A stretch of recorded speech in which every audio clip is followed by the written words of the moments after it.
What is going up, Roland Empire here, guys, giving you a video with the review of Iron Man 3. We're thinking, why right now? Or why this movie? And too many people. Why not? And just the thing, I'm like, well, let's see. A Shane Black film and a superhero film. Best of both worlds? Why not just talk about both of them, huh?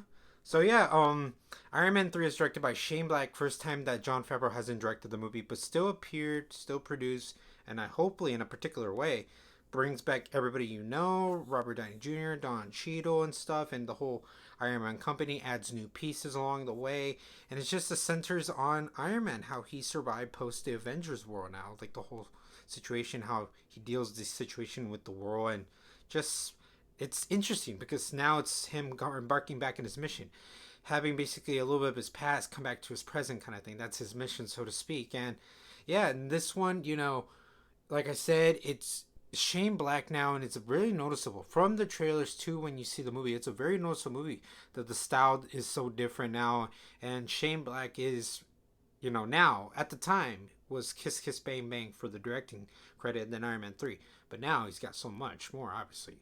The Nice Guys, Predator. So it's just an interesting take. It was like, it's all there written, and I'm like, well, he is competent in a way where, can, his filmmaking work with this kind of thing, and then just being friends with Robert, good old Robert, the homie and stuff. I'm like, this could work, and honestly, it was very promising, and overall, it showed glimpses. But yeah, did it live up? Did was this the best one? Is the best of the trilogy, so to speak? And is this what it was promising, what it was delivering? Was it good? Was it entertaining? I got to admit, it's an interesting bunch because I don't hate it like everybody else, but it's, oh my god, I don't know if it's the best in the Marvel category as a Shane Black film.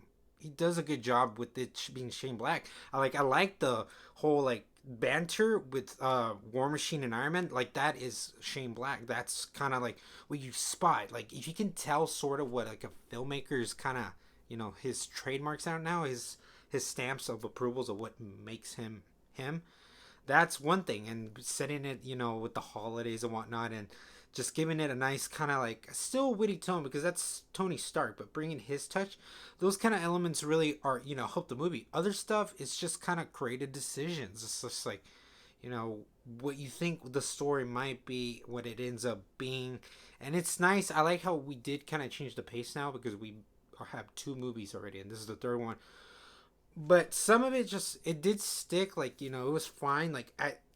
It was refreshing that we got a filmmaker like this to do the movie, but also like his takes of what went on and the whole the creative team assembly, what Tony and Iron Man has to go.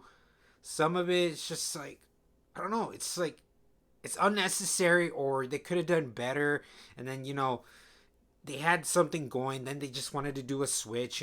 Bait and switch, just kind of give it a twist and think, oh no, this is the better thing. I'm like, is it really? And everything is subjective, but for me, the viewer, and it's not like a lot of people have, like I say that my take is a little bit different to what other people hate and like of the movie, but still, like, it's all there. Like, some people hated some decisions they did, particularly, with the Mandarin and stuff.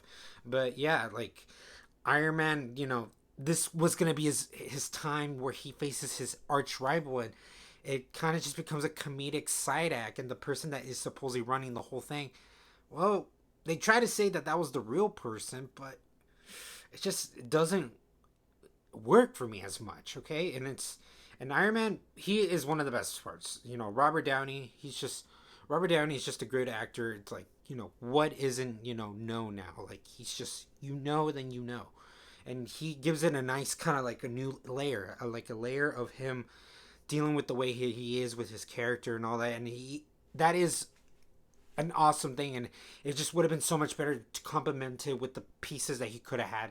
But then what he was given, it's just sometimes it feels very awkward. You're like, it's unintentional comedy. You're like, what is going on? And it has so much for it to be a conclusion, an epic conclusion for this trilogy, and you could try to capture it from certain points of view, but for me, it doesn't lay down as impactful as it looked like when you were probably thinking. It's just hard. It's interesting. And yeah, so it's not one of the better ones in the MCU, but it's a good film. Okay, it's just that's a tricky like slope with this. Okay, it's not. I can't rank it too high in the MCU. It's just the Marvel universe. It's an interesting layer just because of what how I said it. It's like it's a good film of it being written, of it being directed. But yeah, it's just I don't know if these meshes really were the best.